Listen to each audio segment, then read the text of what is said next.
What's more important, the journey or the destination? Actually, it's the company. Journey to Well, the podcast, was birthed with the intention to cultivate relationships. You can expect a plethora of conversations on nervous system regulation, breathwork, human design and astrology, cycle alignment, energy and spirituality, and honestly, so much more. But the heart of this community is to witness the journey back home to ourselves, rediscovering our innate power within. I couldn't be more honored to take this journey with you. Be well, my friend, and enjoy today's episode. Hello, welcome back to the podcast Journey to Well. My name's Hannah. Today we get to talk with Stephanie Kwong. She is a co-founder of the Rapid Rewire Method. Say that 5 times fast. But I actually had the pleasure of experiencing this work. And so one of my favorite times to podcast really is when I have pretty in-depth knowledge about the guest and the experience that they offer, or the product that they offer, whatever it is. So I'm very excited to chat with you today, Stephanie, and kind of dive into our session a little bit in reflection and just Rapid Rewire Method in general. But first question, as always, is who is Stephanie? What brought you to this work? And what's coming up for you lately? Yeah, gosh. So what brought me to this work, I actually started coaching back in 2007 before coaching was a thing. Mhm. And it was a lot harder then because you had to explain to people What is a coach? why we're gonna coach. And I really loved being in deep service and understanding how we can transcend patterns that hold us back and more. And being the Asian overachiever that I am, I was like, I want to be the best at what I do and be that person who can create change quickly and sustainably. And so I studied deeply. I got trained in a lot of different modalities over, from 2007 to about, I think I stopped training around 2017, but trained in like hypnosis, somatic experiencing, breath work, TRE, havening, hypnosis, strategic interventions, and more. And I also worked inside of different treatment centers, so 2 addiction rehabs. I was Wow. coaching inside of there, and then I also coached inside of a treatment center that supported women who were diagnosed with borderline personality disorder, bipolar, and other mood disorders. Hmm. So exposed to a lot of more clinical or evidence-based modalities, as I call them, like CBT, ACT, DBT, and more. And from being there, I really, again, wanted to hone my skills because Asian people, I joke a lot, but it's very much indoctrinated into my culture, is Yeah. like efficiency and Mm. effectiveness are really important. They're high values. And so for me, that's how I was, really trying to cultivate my own skill level to be able to deliver that level of change quickly and sustainably. And I ended up actually having a miscarriage in 2021. And it was, I know grief, Hannah, I know how it moves, but this time, over time, it was very different from previous experiences of loss. Mm. This time, I was starting to become non functioning Yeah. as each day went on. So, for about 5 months, I endured a lot of just grief. I was triggered by so much because I felt like everybody was announcing they were pregnant, during Mm. 2021, all the COVID babies. And then if I saw anything kid related or just even a woman who was pregnant or whatnot, it would just put me into these downward spirals. And Mm. I was starting to have really dark days where I also fantasized about not even being here Mm. on planet Earth anymore and more. And it was really what made it even harder was the fact that I had all these tools. This is what I help people with, and I couldn't free myself. Yeah. And over that time, I had amassed such an amazing community of coaches and therapists and healers and shamans and whatnot. And even they weren't able to support me. And so I felt really stuck and I had to stop working with people too because I'm like, if I'm not well, obviously I can't help other people. Yeah. But, I actually went to my medical doctor in Boulder. I now live in Colorado. Um, and I was still trying to figure out how do I optimize my body to try to get pregnant again. And when I was there, I was sharing the story of the miscarriage with him and I like couldn't even see through my eyes. I was bawling so hard. And he pointed at my face and he said, "Do you have someone helping you with that?" Hmm. And I was like, "I'm looking for someone. I haven't found anybody." And he's like, I got someone. And so he connected me with Wesley, who's my now co-founder of the Rapid Rewire Method. And in one single session, one 60-minute session halfway through, when he had me check back in with the grief, I literally could not feel it in my body Mm. anymore. It was gone. I almost tried to will it back. I was, like, Mm. searching for it because I'd been so accustomed to that feeling, like, "This is crazy. How did that just go away?" And I can't even access it Yeah. right now. And after everything settled, I remember I was, like, in my head, I go, "What the heck was that? And I want more. And what did he do?" Because I'm known for this. I mean, towards the last part of my career for the last 6 years, I was working with ultra high profile people Yeah. because I was able to create change quickly and sustainably. And again, I wasn't able to help myself, and then this guy does something that I'm like, "I don't even know what that is, but I want more." And so, we kept working together consistently, and probably about 2 months into working together every single week, I heard the divine command, "You were meant to bring these tools into the world," Mm. because, people need support quickly Yeah. and for it to feel an actual shift after a session instead of just, "Oh, that was nice," or, "I feel a little bit better because I vented."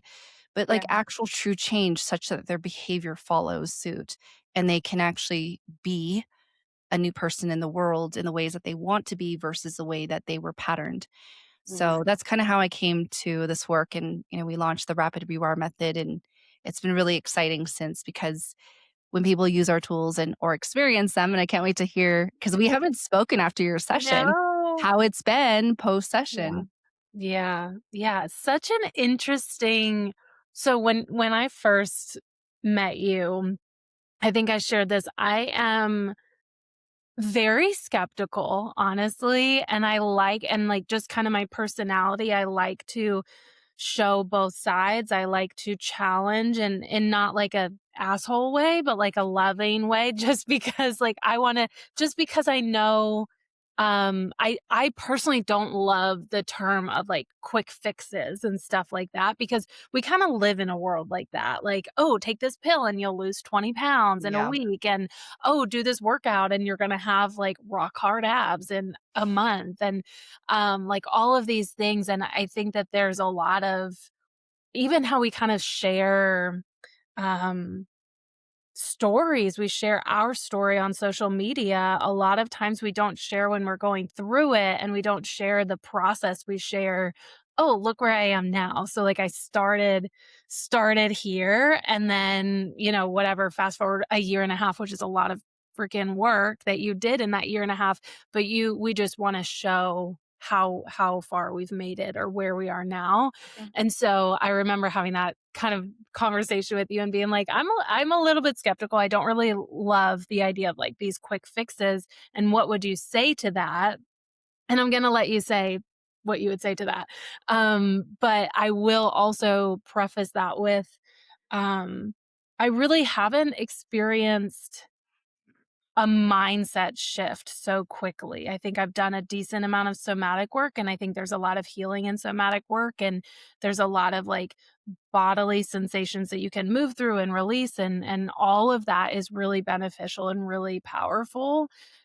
And this was unlike anything I think I've ever I don't think I know. This is unlike anything that I've ever experienced, and I also want to just honor you and, like, give you a compliment because I felt like you held this space really, really powerfully, and, like, in this I'm sure you know, like, the masculine and the feminine energy, and I feel like you create such a powerful container, and I need that. I don't think everyone needs that, like, strong strength, but I needed it, and that was really, really cool. And I want to share so much about my journey, but I want you to address that question first of like for someone that's listening that's like, this is a hoax or like this is okay, whatever. Like in one session, that's ridiculous that you kind of moved through all of that grief. What do you say to that kind of question or that response? Yeah, look, we get that a lot. And hopefully at some point it won't be a lot anymore because we will normalize that healing can happen quickly when done properly. Right. Mm, So this isn't one of those hacks where we're bypassing or taking a pill to lose the weight and not actually going to the gym and doing the work. Right. You do the work inside of our tools, but it's done in such a systematic way that works with the mind, the emotions, and the body. That's why it works as quickly as it does. There's a lot of amazing tools out there. I am trained in a lot of them, but some, just simply address the cognition, the mind. yeah. Some are just emotion based, some are somatic based solely. Some might blend two of them, but they don't actually address the whole being when it comes to any sort of psychological or emotional wounding, right? Mm, And so I think that that's why people are accustomed to tools or methodologies or systems that do take some time. And we're coming in, and these aren't my words, but we had, someone say that we're essentially like a disruptor because the current paradigm is no, that's unethical to try to do healing quickly. You have yeah. to hold it with tenderness, with care, with it's slow, it's steady, or you just really learn tools to manage and cope. But Yeah.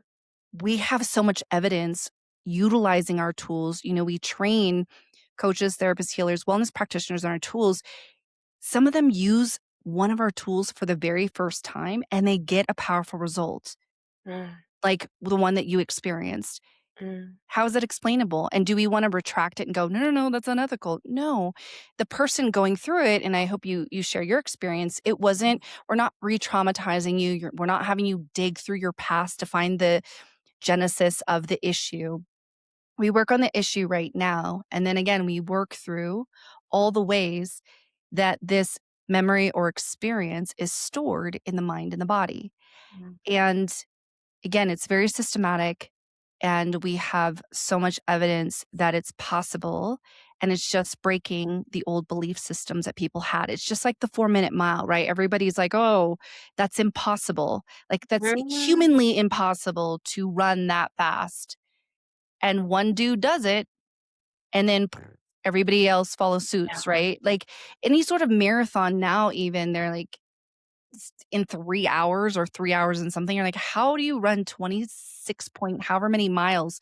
That's insane, Yeah. but it's possible, and I think that that's where we are right now at the forefront of what's possible, and Mm, because it is bending or challenging what people actually believe healing should look like or how long it should take, that's why I think people might start out skeptical, but then once you have your own direct experience of it, yeah. you realize, well, actually, I'd rather have that. Because if you were to ask somebody, you endured something crazy, like a car accident. Now you can't even drive because the reminders of the car, the enclosed space, etc.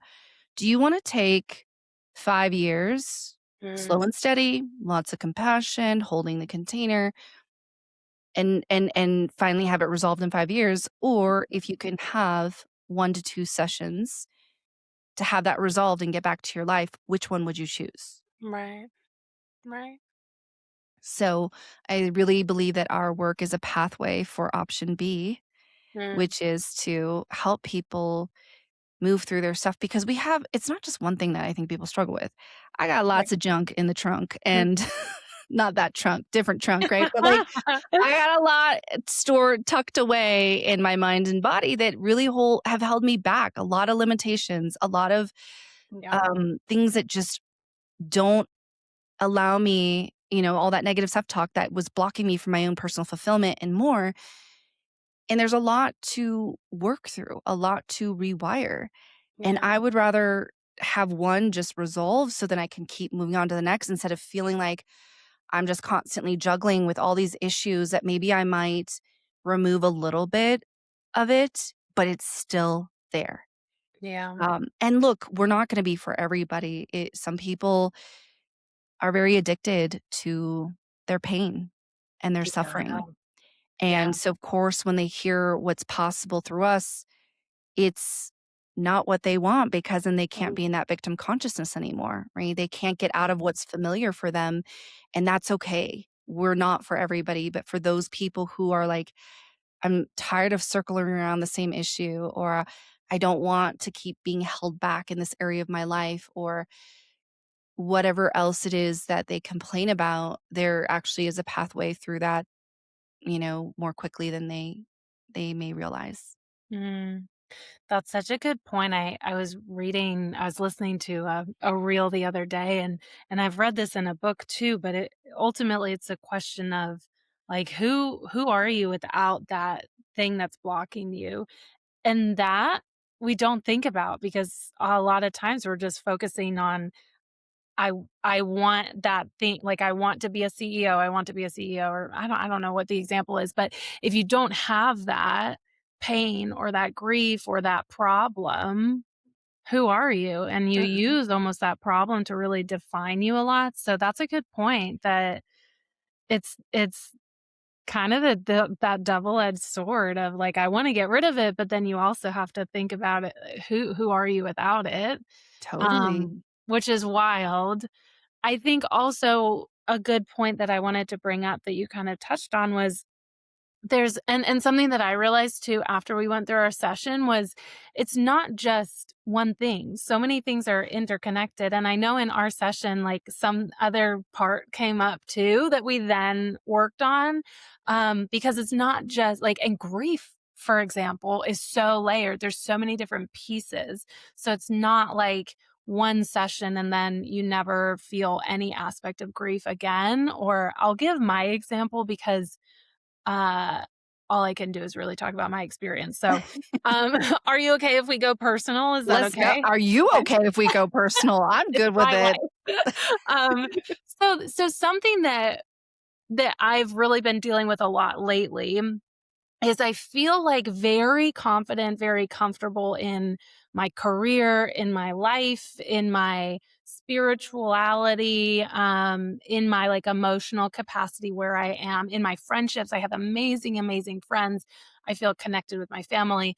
The real gap in my life right now is I'm wanting to find my life partner, and I want to start a family. So I came to Stephanie and like this whole beautiful form that you fill out and it's like what's one thing that you're dealing with, and I'm like, should we go like really middle of the road? Like, I don't know. I'm not really happy with like the way that I'm eating lately or something, or should we just like fucking send it? So I sent it as per my personality, and correct me if I'm wrong because I wanna make sure that I get it right, but I'm pretty sure that the emotions that I was feeling was, like, hopeless, that I would never find my Mhm, person. mhm. Um, and I was like, I've never felt kind of like you. It was really cool that you said, like, I was moving through this layer of grief that I hadn't experienced before, and I didn't feel like I could get myself out of it, because that's what I was feeling on this topic, like, I have so many tools and I have so many amazing people, and I did the therapy and the breath work, and I was feeling very hopeless and overwhelmed, I think was another word that I used, of like I just am not going to find my person, and then I think what came up was like, how am I going to find my person? So Mhm, that was okay, the second layer. yeah, I'll find him, but how the fuck am I going to find him? So and that was really cool to, like, see those 2 pieces come up. But what what came up for me, like, what's interesting, the most interesting pieces is because I was talking to my best friend about this too, is, like, though that thought doesn't come up anymore. Like, and I think what we did, it's really cool, like, I think what we did, and not even, like, fully understanding the whole process, but there's this excitement, and I remember that towards the end of our session, like, it was this, like, excitement of, "This is a journey that I'm blessed to go on to find my person," and maybe I go on dates that are not ideal, and they're not my person, but I'm learning something the whole time, and it's a way to connect with someone, like, I love making connections with people, so even if he's not my person, I still get to go on a fun date, even if it's just dinner, um and I think that also comes with the how of, like, I don't really need to know how, I just really do trust that it's going to happen, and I feel like I'm not talking about it adequately because it's this felt sensation, and that's where I struggle maybe, or I'm struggling right now to talk about and use the words of, like, I don't feel I don't feel hopeless anymore, and I Mm, don't know what, like, hopeless feels like for you or what it even felt like for me, but I don't feel that emotion of, "I'm never gonna find my person." Does that make sense? yes. And Hannah, that's exactly where we wanted to get you to, right? Um, Because Um, I know that your audience has done deeper work or they are yeah, familiar with doing the inner work. And whatever we resist persists, and whatever we want, we have to be in alignment for it. Right. mm, So if we're in a space where we feel hopeless, we don't believe it's possible, but yet we want it, which one is going to win out? Do you think yeah, you're going to be able to attract your person? No, you need to be in alignment with your desires. And so by discharging that feeling of hopelessness, we were able to animate the excitement that you didn't have access to. mm, And if you're in the desire to call on your partner, which energy do you think is going to actually do that? Hopeless or excitement? mm, And I want to be clear too, like our work isn't about getting rid of. When I was a hypnotist, um, a lot of times we would almost like villainize the parts of ourselves we didn't want. mm, Right? Like, I don't wanna be so afraid. I'd rather be fearless and, just p empowered the whole time. That doesn't work either yeah, because what creates those fragments inside of us are the parts when we were younger that we said, "Bad, wrong, don't wanna be that because I get less love from my parents. I'm only gonna be this way so I get more love." But it's that fragmentation of self that creates the problems. And so if you're also using tools that create that fragmentation where it's like, "I wanna get rid of this part of myself and only be more of like this," that doesn't work either. And mm, so our work is about integration. It's about becoming whole.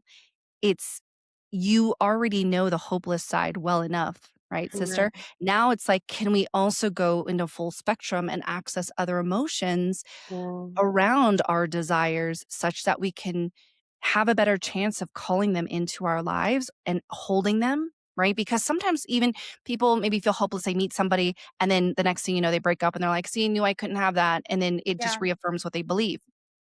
So we really, really, really want to make sure that again, you're in alignment for that. And when we shift that so that you can feel excitement, guess what? If you wanted to feel hopeless, yeah, you could, yeah, right? We didn't block that from you, Hannah, yeah, but we gave you access to something that wasn't available to you before that is actually probably moving you more towards your desires. mm, And that's the key. And also when we talk about DI or integration, part of it is also we say that it's like de-identifying from the problem. Sometimes we're so adhered so mm, closely to the issue that we think that it is us. We mm, identify with the issues. yeah, And what our work does when it integrates, you start to de-identify from the problem such that you can look at it, mm, experience it, have it in your life, and there's no charge. It mm, becomes a neutral event. It no longer affects you. You are free. That's mm, what we mean when we talk about freedom, liberation for people, is that you are no longer stuck or triggered by that thing anymore. Because I'm sure when you would think about wanting a relationship, the trigger would be that hopelessness or that yeah, fear that I wouldn't have it, the grief of not already having and more. It's a mixed mm, bag. I know when it comes to the desire for intimate relationship. But now again, you were able to integrate that and now have access to something else. And I think that mm, is the key, mm, is we're looking at people holistically. And yeah, if I wanted to feel that grief again about the miscarriage, I can. I didn't shut that part of myself off. yeah, But and grief is a beautiful thing too. shows the depth of love that we had for something. Mm. But when it becomes a problem is when we're stuck in it. And that's what happened to me. It wasn't the normal processing of grief. I got stuck in grief such that it was impacting my life that I was non functioning. Mm. So emotions aren't bad, they're good and they're needed, but states are meant to be changed, emotional states. Mm. The problem is, again, is when we get stuck in one that's ineffective for us or in the way of us truly living in the ways that we desire. Yeah. I like how you said there's not a trigger anymore, because that's what I feel, because it's not right. It's not that I don't see that, like, hopeless part of me, but it's yeah, like, the de-identifying, I guess, was a good word too. Yeah. It's like that's not my default Yes. You're not mode stuck in that. anymore. It's Yes. like, "Oh, yeah, like, that part is there, and that's okay." And they're just kinda like, if you're familiar with parts work or IFS, it's like that part is just kinda, like, sitting there, and it's still there, but it's But it's not not leaving anymore. yeah, it's not Mhm. active. Maybe she's taking a nap, I don't know. Which it's fine, honey. You just take your nap while I'm looking for my man, Yeah, okay? Or calling him in. I'll find it. Find it for you.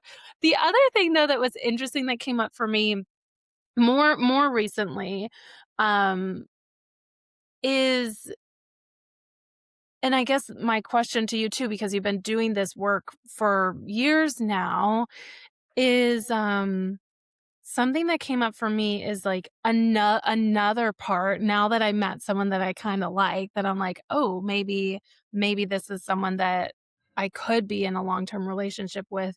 There's other parts that are coming up that are also very new that I haven't experienced in relationships so much before of, like, feeling, what's the word? I guess just not feeling enough, like, wondering, like, "Am I enough to be in this relationship?" And there's so much there that I could dive into, but I don't really wanna make it, like, all about my whole life, but everyone can resonate with not feeling enough.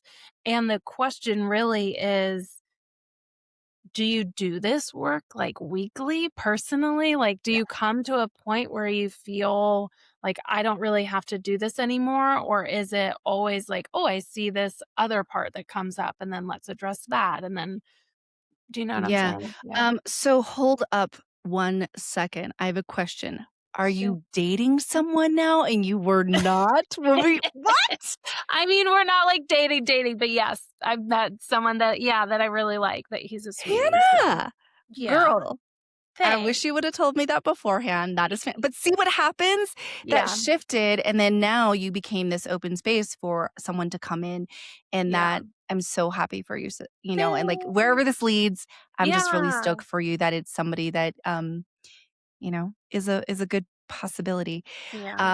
So here's the thing is, we are very complex beings. There are multi-layers to everything, and Mhm. different experiences can activate things that have always been present for us that are challenges, or it can unveil something that's been tucked away that we didn't even know was there.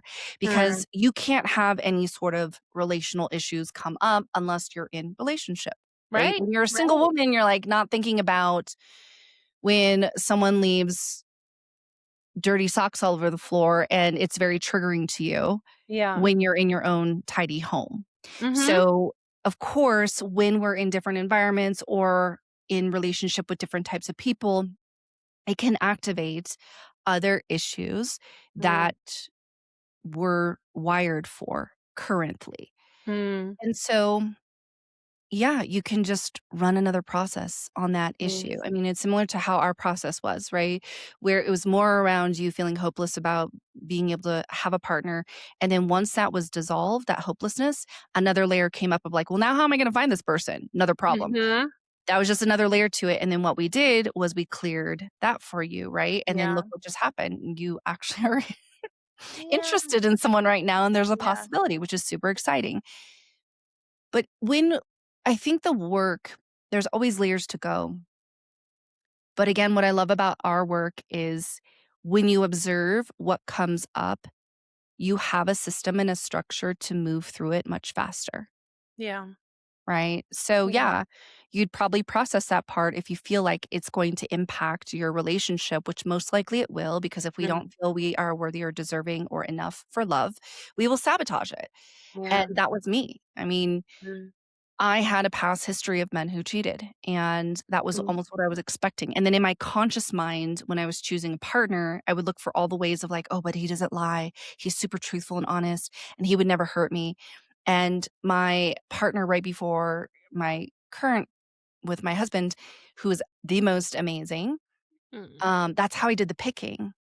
Yeah. And he ended up, I found that he had had an active profile on Match.com, when Yeah. we were living together, talking about getting married and having kids, and I remember how devastated I was because I'm like, "Gosh, I thought I had figured it out. I had looked for all the external ways that to know that he wouldn't do this, Yeah. and he did." And I remember I was talking to one of my mentors, and she said, "Well, did you hear what did the picking?" And I was like, "What do you mean?" She goes, "How you were choosing this person." And I said, "How?" She goes, "Don't cheat. Hmm. Your unconscious doesn't hear the negatives, it just hears cheat, and you're Wow. choosing somebody based on not wanting to get hurt versus choosing based on your desires." And I was like, "Oh my gosh." So, I was pretty much single and celibate for 5 years after that, just working on myself. I usually take a year off, but it turned out to be 5. So, that wasn't a plan for those listening who are like, "That's crazy, girl." But that was kind of the timeline that happened, but I did so much deep work to heal the parts of myself that really felt that I was worthy and deserving of love. Wow. And then I meet my now husband, right? Where I I was fine as a single woman. I'm like, "Ooh, I'm good. I'm ready for a relationship." And then I meet him. He is a very good-looking man. He is 10 years younger than me, and all my stuff came up with my anxious attachment of like, "Gosh, you can't leave me. I don't want" all that came to the surface.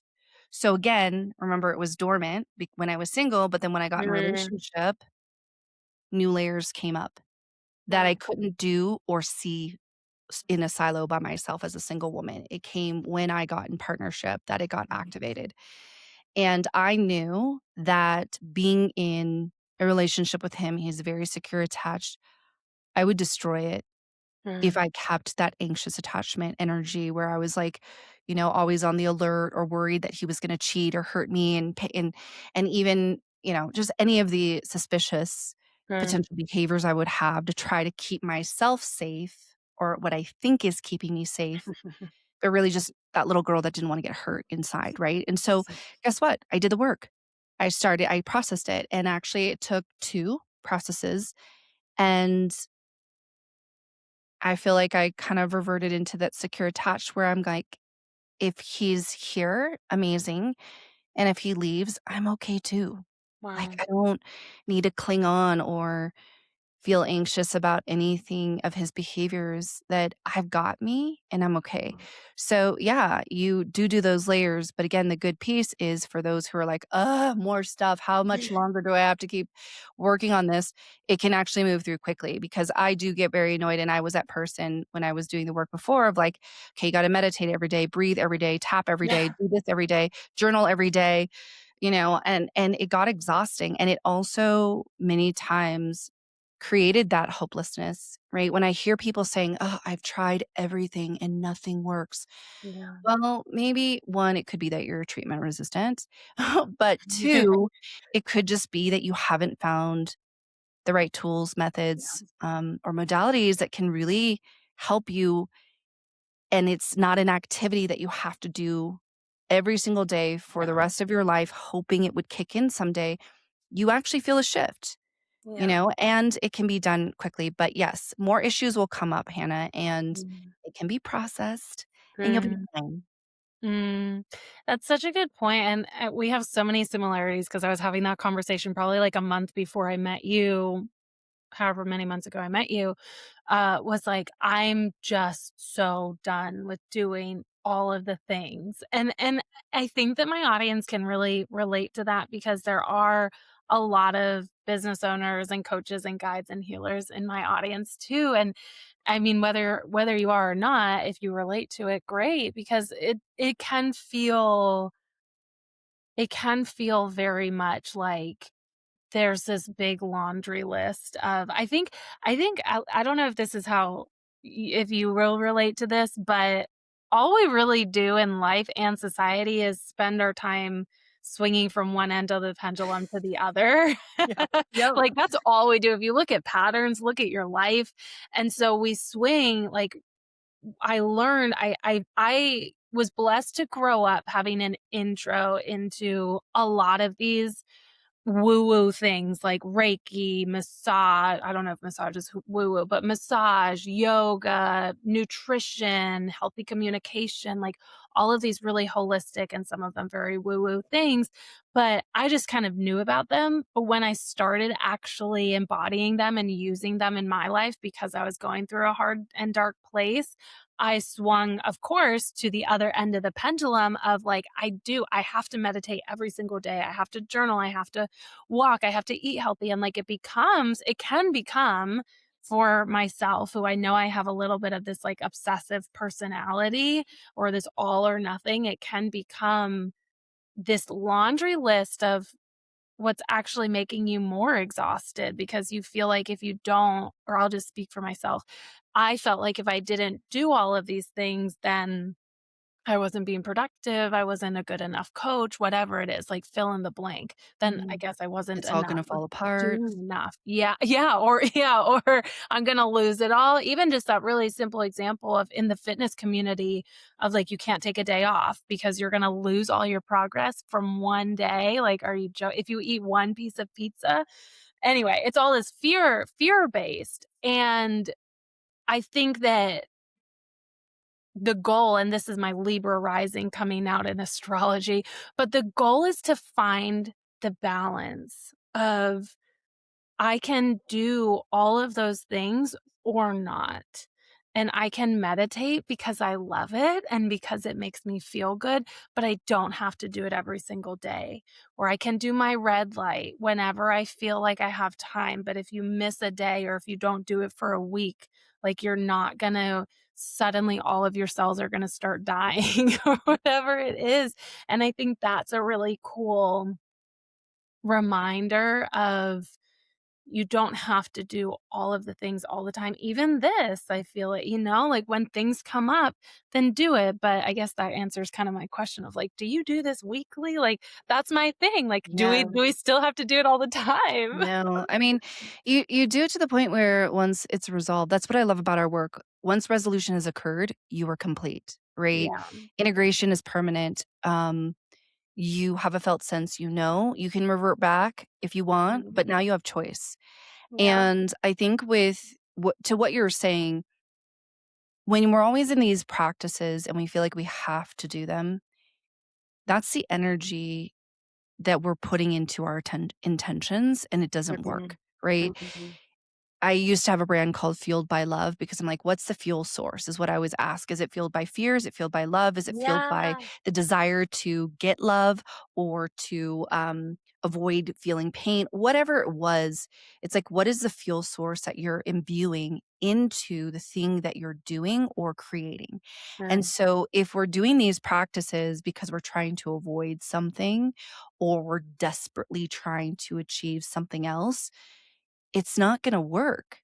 It's Mm. like this force of, "I have to meditate every day, otherwise everything's gonna Yeah. fall apart," or, "I have to do breath work every day, otherwise, I'm gonna be an anxious ball of energy," or, like, to what you said, if I love meditating and I feel that it's going to support me, it's gonna do something very different to your system when Yeah. you're in the practice. And I have a girlfriend who I love her to pieces, and I know that at times, like, she really struggles with her weight in her physical body, and she's done all the things. And when I say all the things, I mean all the things. I can't even list them all off. But then when she goes on vacation, she calls, I won't say her name, but let's just say her name is Julie. When she's vacation Julie, she's eating more than normal, but she starts losing weight. And she's like, "This is crazy. Like, how does this Mm. happen?" Why? Because she's not in fight flight, right? She's not Yeah. in that survival mode doing these actions. She's actually in a state of openness, receptivity, enjoyment Yeah. as she's navigating the world such that her body's naturally going, "Cool, we don't wanna hold on to this." But when she's, like, forcing herself to do something in order to have her body look a certain way because she doesn't like it, and now she's in that resistance pattern, Mhm. that's why a lot of times those practices don't always work for us because it's Ugh. the energy behind why you're doing it and what you're in the emotional state that you're in as you're doing it has an impact as well.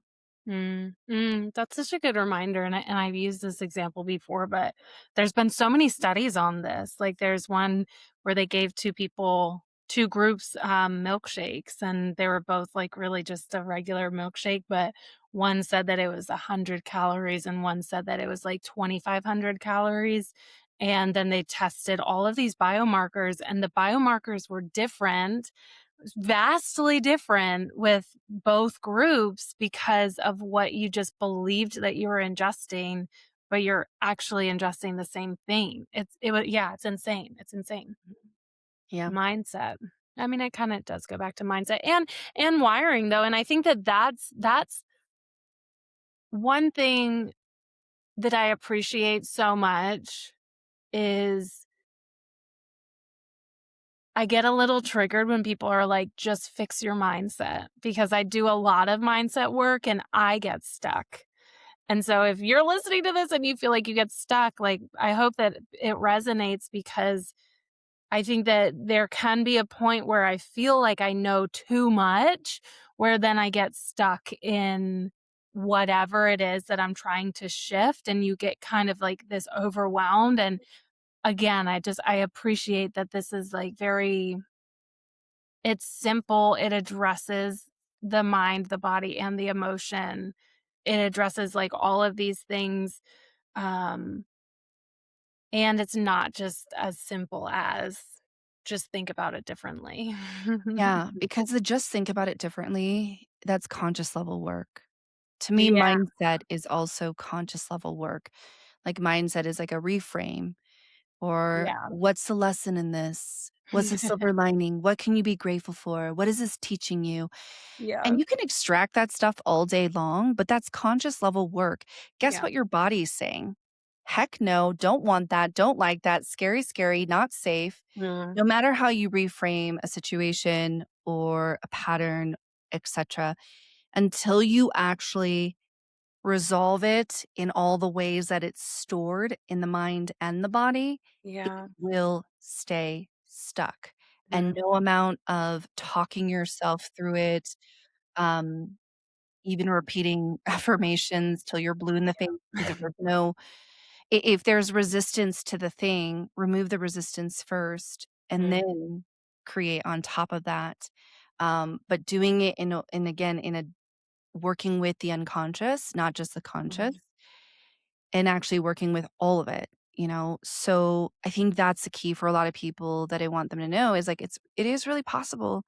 And it's not just the practices, it's the way that they're being done and also in the way that are they fully integrative tools? So mm, don't give up, you know, and look, I'm training a lot and I think there are some really fantastic modalities out there, course. but it's just a matter of, you know, do you wanna keep circling around it for a little bit longer or do you wanna resolve it faster and more sustainably? And I think the more people I'm talking to are coming again to Camp B, the second one, because Yeah, they're so sick and tired of being stuck and struggling. They're so sick and tired that they, you know, might say, you know, I'm gonna shift my identity and I'm gonna be a new person and or they choose a word for the year, right? A theme word, mm, and they forget about it because they don't actually have ways to truly embody that yeah, and it's a conscious level declaration, but then you gotta get your whole system aligned for the very thing that you want, and not every tool, method, protocol is capable of getting you there, but it mm, is possible, and I think that that's, you know, really what I want people to know is it is possible, and we see it a lot, like, you know, I launched a company earlier this year called Unbound, where people can hire our certified coaches that are trained, mm, and what people have been sharing with the results that they're getting just from using the protocols with our certified coaches. They're like, "This is insane. This is something I've been working on for decades. It's gone. Yeah. Something I've been working on for, you know, or felt stuck with for years, Mm. gone." And it's amazing when we keep hearing those stories. Like I said, at some point, my goal is to normalize the speed of healing that people are like, "Yeah, why would you take 3 years when you Yeah. can do it in 3 sessions?" Uh, I love that. I think that's such a beautiful mission and such an important mission because I have that mindset too of like things can't happen quickly. There's not a lot of things um that I would recommend like above this. I think there's so many benefits to so many things and I stand behind breath work. I love breath work. I love Same. meditation. I Mhm. love coaching. I love human design. And to me they're all additions, like it's just another tool in the toolbox in my opinion, but they all have very different uses. Um, but share a little bit more about Unbound because I'm so yeah, so Oh, yeah. somebody that is interested, they're like, "I wanna do a session." Is that how they find a session, or do they do a session with you, or what? Yeah. So I don't actually work with people anymore, unless they're very special humans like you, Miss Hannah, I'm that honored. yay! Because 'Cause I'm like, I really want you to have a direct experience, and look, what you experienced too was just the tip of the iceberg. Yeah. So we have the Rapid Rewire Method where we train, people in the profession to learn these tools quickly and sustainably and so that they can create these types of results for their clients. I think I ran, like, you through 2 processes, but we 2. teach about 20 tools in total over, 2 levels. Okay. But then if you're somebody who's like, "Actually, I just wanna experience it for myself and I wanna work with a certified coach," yes, you can go to Unbound. It's unbound-now.com, and, we do intelligent matching. So there's a pretty comprehensive form that you fill out. Our coaches do the same, and then we match you up with a person that's perfect for you. So, like, as an example, we're in Colorado. I actually met a woman and she contacted me, and she said, "Hey, I have an adoptive son and he's really been struggling, and he has had, like, he locks himself in his room, has a lot of social anxiety, has been quite defiant and even aggressive towards her, and was looking for somebody." Mm. And we happen to have a certified coach here, and she wanted in person. We had a certified Wow. coach here in Colorado who's a male, who's a father, and who has 2 adoptive sons, Mm. and understands, and he works with a lot of men, like, he's a Wow. men's coach too. So it was like the perfect match for Mm. them, and the results have been absolutely spectacular, and the turnaround has happened very quickly for this young man because he worked with one of our people. So we make sure that you have the right fit to support your goals and needs. But the foundation is the tools that we teach that they use that, Mm. as you experienced, work quite well. Very cool. I love that, and I think it really is just so important to work with people that you really resonate with, so how cool to have this form that each party fills out that you really feel that you're able to connect because feeling safe to do this work and that was something that I kind of alluded to in the beginning but like creating that safety and to be able to create that safety relatively quickly uh to then be able to do the processes is not easy. Not everyone can do that. So I Yeah. really think that that's fantastic. That's awesome. Okay, we have a couple minutes left. So what is anything else that you really want people to know or another question like that I started with that you get often that you'd like to address? Yeah. Gosh, I mean, I think the speed one is is probably Yeah. the biggest question, because we've had therapists go through our training, and it's wild when the question they ask is, "Well, but if it works so quickly, then how do you keep your clients?"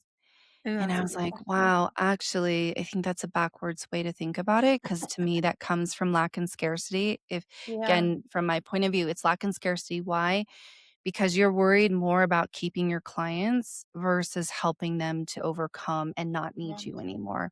And then if you're able to do that for people, guess what? You'll probably have a flood of referrals, which our students have, our certified Ooh, people have, because they stand out from the noise out there, yeah. right?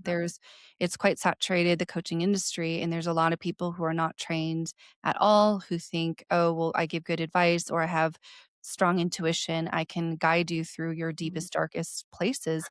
It's not true. You need a system, you need a way of, to me, methodically working with people to help them. And if you can do that quickly and sustainably, you are going to be a very unique standout than Mhm. everything else out there. And so for them, I'm like, that means you can help more people. That's how you're going to keep your pipeline filled, is actually like doing a good job instead of worrying about how you're going to keep people in your practice so that you can pay your mortgage. Like, if I was on the other side, and I've been on the other side, I've invested so much in my own personal development and Yeah. healing and transformation, and I've plunked down sometimes 5 figures, and Yeah. that person doesn't know what they're doing, and it's a really expensive lesson, Mm. and it gets me very frustrated, and so that's why I really believe that people, should have a pathway to help others quickly and not just Mhm. worry about, "How do I keep someone so that I can keep paying my bills?" Yeah. But outside of that, I mean, no, I'm just grateful, Hannah, for you having me on here. I'm so stoked that you met somebody, Mhm. and I'm gonna flip it for a second. What is it, if you don't mind me asking, Yeah.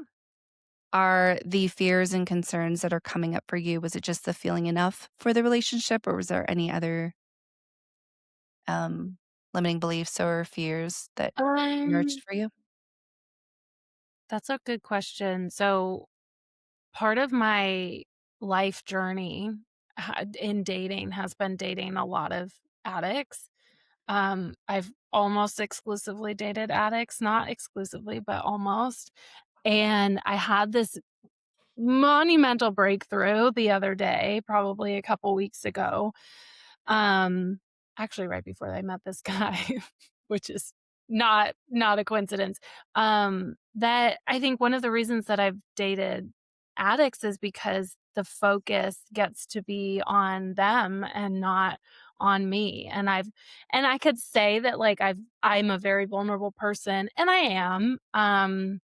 But I think in relationships I haven't been as vulnerable because again, like the capacity that my person was able to hold was less than what I felt my capacity was, and so I've never really been able to fully give or be all of me is what I'm realizing, even though a lot of pieces of me are like, "That's not true." But I really do think that that's the basis of it, and so, to be in a relationship where I'm not with an addict and not with, and maybe with somebody that has a lot of the tools that I have feels very vulnerable, and to be that vulnerable definitely does trigger the not feeling enough.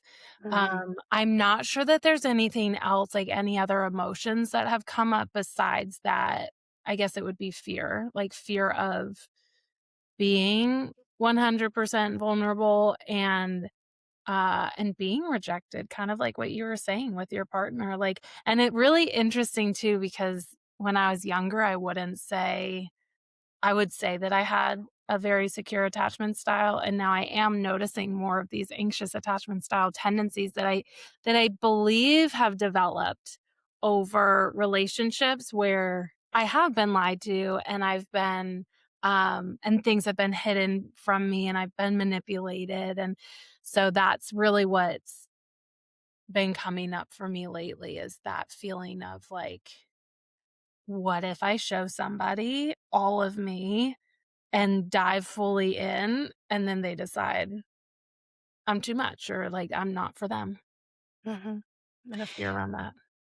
I think, thank you for sharing all of that. Mm, And I know that, that the true work is rewiring our relationship with ourselves. mm, And when we come into a place of acceptance of self, fully being all of who we are and loving all of who we are, then we can truly have a partner that can reflect that as well to us. mm, And then also your needs are just as important, girl. Like, mm, I really hope this man honors the mm, incredible woman that you are mm. and really adores who you be because you're so lovable and Oh, thank you're worthy of having the attention, the spotlight on you as well, not you. just beaming it onto other people, but that you Mm, deserve to have that as well and to be loved for mm. all of who you are, even in the moments when you're in your fiery Kali or 'cause I go there too, sister, and I feel blessed, like, it's wild. I mean, when I reworked my relationship with self, truly and it's still a work in progress, right? But I Yeah. got to the place where I could actually be with a man who I do the weirdest things, Hannah, and the weirder I get, the cuter he thinks I am, and I'm like, "This Oh. is crazy." And I'm so grateful. Like, Yeah. it was a wild thing, and it took a little bit for my nervous system to get used to Yeah. because I was so used to being criticized and judged and the one who always stepped up for my partner, but didn't always have my partner step up for me. So something kind of similar to what you're mentioning. Yeah. And when I started stepping up for me, when I started being more loving towards me and seeing that actually all of who I am in my quirks, weirdness, in my little flares and whatnot, and sometimes big flares, that those parts are still lovable too, Yeah. then, like I said, I was able to have a man reflect exactly my own personal relationship with self. So, Mm. maybe that's what we wanna leave the listeners with is, Mm. really the journey to well is the journey towards self Yeah. and, yeah, really healing those parts where we've been in deep judgment or criticism or shame or rejection of Mm. self and be willing to be compassionate, to give ourselves more grace, to extend even more love and care Yeah. in the ways that we would want to receive from another person. Mm. Mm. Well, thanks for closing the podcast. That was beautiful. You took my job right from me. Oh, yay. No, seriously. Thank you. Like, what a cool you're just such a cool lady, and what a cool method that you co-founded, and what a powerful message you're sharing with this world and with the healing community, and, it will spread, and I'm honored to be a little part of that ripple effect, so thank you for coming on, Stephanie. Yeah, I appreciate you, Hannah, so much. Mm. And thanks for having me. I appreciate you. Thank you so much for being here. Truly, your support and love is the foundation of this community and this podcast. If you find yourself in a season of life ready to explore your inner landscape deeper, or perhaps you feel like you've tried all the things and nothing has worked, here's your gentle invitation to come back home.